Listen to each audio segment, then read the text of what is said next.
Em 2025, fará 80 anos que a Segunda Guerra Mundial teve o seu fim. Marcará também os 80 anos do fim de um dos partidos políticos mais odiados em toda a história.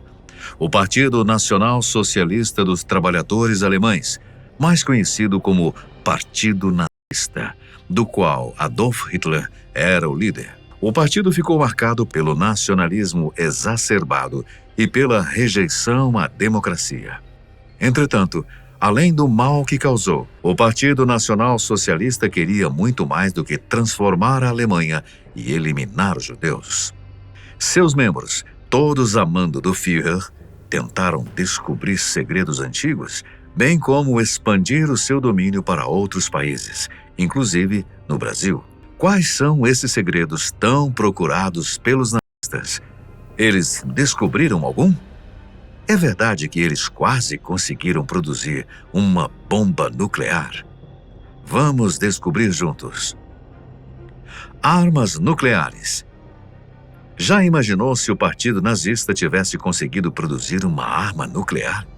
E isso é sério. Por muito pouco, eles não conseguiram. Durante a Segunda Guerra Mundial, Hitler queria fazer do seu exército uma verdadeira muralha intransponível, preparado com armas poderosíssimas e mortais, e a Alemanha, consequentemente, como o país tecnologicamente mais avançado do mundo.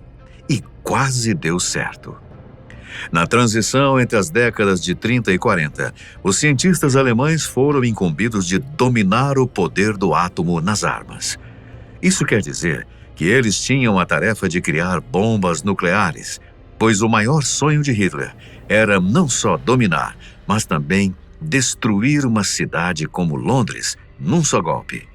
Especialistas dizem que, se isso tivesse acontecido, o mundo de hoje não seria como conhecemos. No entanto, não bastava que os cientistas entrassem e se trancassem durante meses no laboratório tentando encontrar a fórmula secreta para tal bomba. Em primeiro lugar, eles precisavam de um ingrediente crucial para isso. Esse ingrediente é conhecido como água pesada. Ok, para explicar isso, vamos nos lembrar das aulinhas de química. Água pesada, ou óxido de deutério, representado pelo símbolo D2O, é uma forma de água onde os átomos de hidrogênio comuns, de próton único, são substituídos por uma variante mais pesada chamada deutério, que possui um próton e um nêutron. Essa diferença faz com que o deutério seja 2 vezes mais pesado que o hidrogênio comum, resultando numa molécula de água que é cerca de 10% mais densa. No contexto de pesquisas nucleares, como as que os nazistas estavam conduzindo durante a Segunda Guerra Mundial, a água pesada tem uma propriedade essencial. Ela atua como um moderador de nêutrons. Num reator nuclear, é preciso que os nêutrons liberados pelas reações nucleares sejam desacelerados para que possam reagir eficientemente com o combustível nuclear, como o urânio.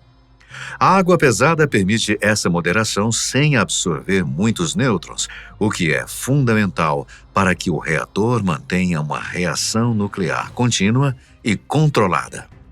A usina de Vemork, na Noruega, era uma das poucas instalações no mundo capaz de produzir água pesada em grande escala.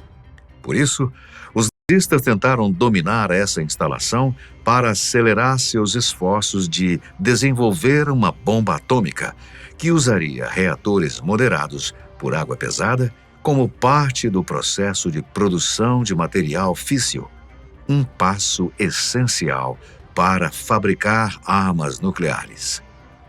No dia 9 de abril de 1940, os alemães invadiram a Noruega e não perderam tempo em invadir e passar a controlar a usina de Vemork. Já em 1942, os alemães já tinham conseguido produzir algo em torno de 1 tonelada de água pesada. Não, ela não é medida em litros, mas em massa. Eles precisariam de um pouco mais do que isso para iniciar uma produção decente. Então, continuaram trabalhando dia e noite para chegarem ao objetivo. E isso foi conseguido em fevereiro de 1944. Os nazistas precisavam agora de uma maneira mais eficaz para transportar toda aquela matéria-prima para a Alemanha, para a inteira satisfação do Führer. A ideia era levar o material até o Lago Thyn por meio de trem, cruzar o lago numa balsa e continuar o caminho por trem até chegar ao local onde construiriam a usina nuclear na Alemanha. Os soldados então carregaram cerca de 40 barris nos vagões ferroviários, que os transportaram até a balsa. A balsa parte, mas nunca chega ao seu destino. Às 10h45 da manhã, talvez devido ao peso, ela afundou, perdendo toda a carga. Das 53 pessoas a bordo, entre soldados alemães e habitantes locais, 27 pessoas foram resgatadas, enquanto as outras 26, a maioria civis inocentes, afundaram junto com a balsa. Os acontecimentos subsequentes, como a invasão à Normandia, em 5 de junho de 44, foram cruciais não só para que os aliados vencessem a guerra, como também para derrubar o Império Nazista que se apontava em vários horizontes. Graças a um incidente mal explicado com aquela balsa, os alemães não puderam ter o domínio tão desejado sobre a bomba atômica. Claro que, hoje em dia, não estamos completamente seguros, uma vez que não só mas alguns países detêm o poder atômico e, infelizmente, eles expõem isso para o resto do mundo, caso se sintam ameaçados. Tiahuanaco. Não é segredo para ninguém que Hitler e seus comandados eram obcecados por mistérios que há séculos rodeiam a humanidade. Em especial, uma história platônica, a qual consideravam, como muitos ainda hoje consideram, tão real quanto as pirâmides do Egito. Estou me referindo ao continente perdido de Atlântida, que realmente se tornou um dos maiores mistérios da humanidade. Platão foi tão eloquente em suas palavras que transformou uma cidade criada supostamente por ele em algo que pode ter sido real e está esperando algum explorador descobri-la. E quem a descobrir, segundo a lenda que a cerca, poderá se tornar a pessoa mais rica e famosa do mundo, graças aos tesouros que ela esconde. O fato é que Edmundo Kiss, um arqueólogo alemão que mais tarde se tornaria comandante da SS, promoveu a ideia de que um famoso sítio histórico da Bolívia, chamado Tiahuanaco, era, na verdade, Atlântida. Ele acreditava na elaborada e bizarra teoria do gelo mundial, que também tinha apoio de Adolf Hitler e outros nazistas importantes. Uma das hipóteses da teoria era que a Terra, em algum momento, colidiu com sua Lua, o que gerou um cataclismo que levou à destruição de Atlântida e a uma era glacial no planeta. Acredita-se que, para sobreviver, os antigos atlantes fugiram para os Altos Andes e foi assim que eles acabaram na Bolívia. Desde 1549, Tiahuanaco vem fascinando muita gente. Naquele ano, um grupo de conquistadores espanhóis encontrou as antigas ruínas nas alturas dos Andes, em território que hoje pertence à Bolívia.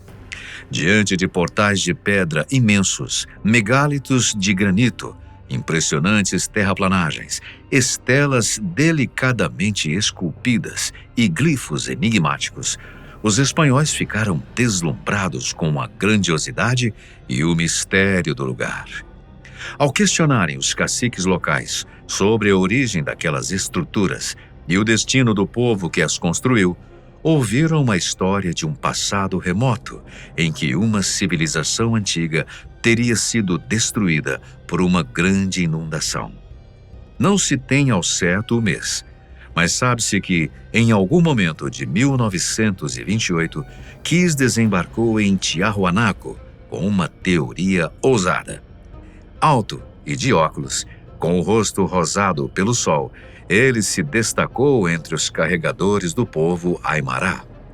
A condição rural, e nas palavras de Kiss, incivilizada deles, apenas fortaleceu sua convicção de que as ruínas foram construídas há 1 milhão de anos por seus ancestrais arianos, uma antiga raça nórdica que migraram da cidade perdida de Atlântida. A teoria de Atlântida de Kiss pode ter sido estranha, mas mais estranho ainda era o fato de que dificilmente era nova. Por décadas, os próprios bolivianos ponderaram sobre sua ancestralidade. Kiss passou quase 1 ano em Tiwanaku, examinando minuciosamente as ruínas, sua relação com o Sol, as estrelas e a Lua, e estudando os glifos em busca de pistas sobre os seus antigos construtores. De volta à Alemanha, seu trabalho foi um sucesso entre os nacionalistas, com a teoria de que Tiwanaku teria sido obra de uma civilização nórdica avançada. Ele chegou a escrever ficção científica sobre a ascensão e queda de arianos antigos, atraindo o interesse de oficiais nazistas. Em 1935, Heinrich Himmler, líder da SS, fundou o ARNEB, um instituto dedicado a pesquisar as origens dos povos arianos, e colocou Kiss em contato com o projeto. A intenção era que Kiss liderasse uma expedição a Tiahuanaco para revelar vestígios da chamada raça mestre na América do Sul. Porém, a invasão da Polônia em 1939 adiou a missão, e Kiss acabou assumindo outros papéis na SS durante a guerra. Após a derrota nazista, ele foi capturado e, nas audiências da desnazificação, defendeu-se usando sua pesquisa arqueológica. Até a sua morte em 1960, permaneceu fiel à teoria de uma conexão entre Tiahuanaco e uma antiga civilização ariana. Tibete. Existiram realmente os arianos que os nazistas idealizavam? Historicamente, o termo ariano referia-se aos povos indo-iranianos que espalharam suas línguas pela Eurásia entre 4000 e 1000 a.C.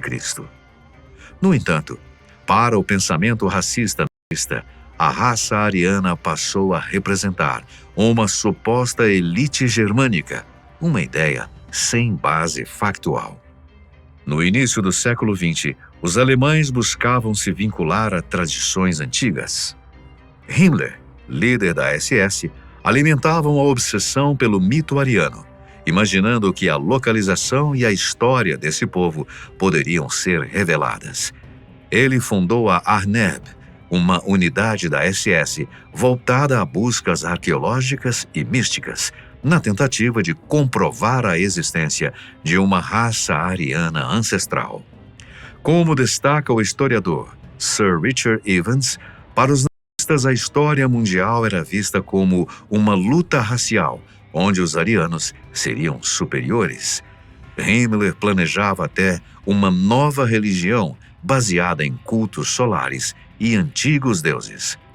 Em 1938, Himmler enviou uma expedição nazista ao Himalaia, liderada pelo zoólogo Ernst Schaffer, para investigar possíveis conexões com o mito ariano. A escolha do Tibete como destino se baseou nas ideias do estudioso Hermann Wirth, que acreditava que a Atlântida teria existido entre Portugal e a Grã-Bretanha e que os seus sobreviventes fugiram para as montanhas após um grande cataclismo, fixando-se em regiões como o Tibete. Durante a expedição, os cientistas nazistas coletaram espécimes e observaram características faciais locais, concluindo que os tibetanos poderiam ter ascendência ariana. Como explica o historiador Sir Richard Evans, Hitler e seus antropólogos acreditavam que medir crânios revelaria a origem racial das pessoas. Afirmar que haviam desvendado o destino da Atlântida deu um novo impulso à máquina de guerra nazista, que se alimentava de mitos. A ideia de que os tibetanos seriam sobreviventes de Atlântida reforçou a obsessão de Himmler pela pureza racial, levando-o a concluir que a raça ariana se enfraquecera devido à miscigenação e precisava ser purificada, o que culminaria no Holocausto. A expedição ao Tibete foi apenas uma entre várias. Os nazistas realizaram missões semelhantes em países como Suécia, Escócia, França e Islândia, e até mesmo Bolívia, como vimos há pouco, todas em busca de vestígios dos arianos originais. As bruxas de Carélia. Você acredita que bruxas já existiram ou, quem sabe, ainda existem? Os nazistas, sim, pelo menos nos tempos de Hitler. Os nazis tinham muito interesse no paganismo germânico, na bruxaria, no luciferianismo e na espiritualidade oriental, em sua tentativa de encontrar uma alternativa ário-germânica adequada ao cristianismo. O Terceiro Reich adotou uma série de doutrinas religiosas pagãs, esotéricas e indo-arianas que reforçaram seus objetivos raciais, políticos e ideológicos. É por isso que o nazismo representou uma ameaça diferente ao cristianismo do que o liberalismo secular ou o marxismo ateu. Para o historiador Eric Kurlander, a religiosidade nazista era uma coisa fluida e incoerente que se expressava em várias formas diferentes. Parte de um imaginário sobrenatural compartilhado, essas várias correntes religiosas foram, até certo ponto, adotadas e exploradas pelo Terceiro Reich no processo de construção de consenso espiritual em um partido nazista. É aqui que aparece Carélia, uma área localizada entre a Rússia e a Finlândia, rica em recursos naturais, incluindo madeira, minerais e áreas férteis para a agricultura. Mas não é só isso. Carélia sempre guardou segredos em meio às suas densas florestas, segredos estes que envolvem ocultismo, lendas, espíritos da floresta, bruxas e feiticeiros. Histórias herdadas ainda da época medieval, ou até antes disso, mas que perduraram por séculos a fio, chegando até mesmo à época da Segunda Guerra Mundial. O objetivo dos nazistas era registrar antigos cânticos de feiticeiros e bruxas que supostamente continham resquícios de antigos encantamentos pagãos arianos. O intuito final era, claro, fortalecer a raça ariana, não somente na Alemanha, como também nos países que fossem conquistados. Então, no verão de 1936, um grupo de soldados e cientistas alemães foi enviado a uma expedição para a Carélia, liderados por um nobre finlandês chamado Ido von Gronhagen, que foi contactado por Heinrich Himmler exclusivamente para esta finalidade. A tarefa de Gronhagen era simples: fotografar bruxas e feiticeiros e gravar suas canções e encantamentos. Para garantir as imagens, Gronhagen contratou também um amigo ilustrador, em caso dos nativos se recusarem a ser fotografados, e chamou também o Dr. Fritz Bose, um nazista dedicado a estudar sobre música e raças. Bose levou consigo o até então sofisticado magnetofone, um precursor do gravador de áudio moderno, a fim de registrar os sons ambientais e também dos cantos e o que mais fosse necessário. Conta-se que em uma determinada aldeia, eles encontraram uma senhorinha de 92 anos chamada Miron Aku, colhendo cogumelos. Ela olhou diretamente nos olhos de Gronhagen e disse: "Você veio até mim enquanto eu dormia e queria tirar os meus segredos. Desde então, estou doente e morrerei em breve. O que você quer de mim?" A partir daí, iniciou-se uma série de visitas à cabana de Miron. Enquanto eles bebiam do chá amargo que ela lhes servia, ouviam suas histórias. Ela falava muito sobre o antigo Deus adorado antes da chegada do cristianismo e afirmou ser capaz de invocar espíritos ancestrais para adivinhar o futuro. Com o passar dos dias, Miron Aku sentiu-se confiante e até entoou alguns cantos que, sem ela saber, estavam sendo gravados. Quando Buzz, no final, mostrou à velha bruxa as gravações dos seus rituais, ela ficou tão intrigada quanto assustada e, ao mesmo tempo, entristecida. Naquele momento, ela jurou em frente a todos que nunca mais praticaria magia. Bom, para o conhecimento daquele povo daquela época, ela mesma acabara de presenciar uma magia que jamais conseguiria realizar. Isso porque, no fundo, sabia que ela mesma não fazia magia alguma. Mas, no final, a equipe reuniu uma coleção de mais de 100 músicas, incluindo canções de ninar, canções de trabalho, melodias patrióticas e canções de lamentação, e compilou o que eles consideraram ser uma evidência do poder místico de Karelia. Himmler ficou encantado com os resultados e até nomeou o jovem Gronhagen chefe do Departamento de Estudos Indo-Germânico-Finlandeses de Anernerb. Por sua vez, de volta à Finlândia, Gronhagen passou a ser considerado um charlatão perigoso por intelectuais que viam seu projeto como manipulação e falsificação do folclore e da história finlandesa para a causa nazista. O Santo Graal. A obsessão nazista com o Santo Graal pode parecer um mito fantasioso tirado do filme Indiana Jones, mas, surpreendentemente, foi baseado em eventos reais.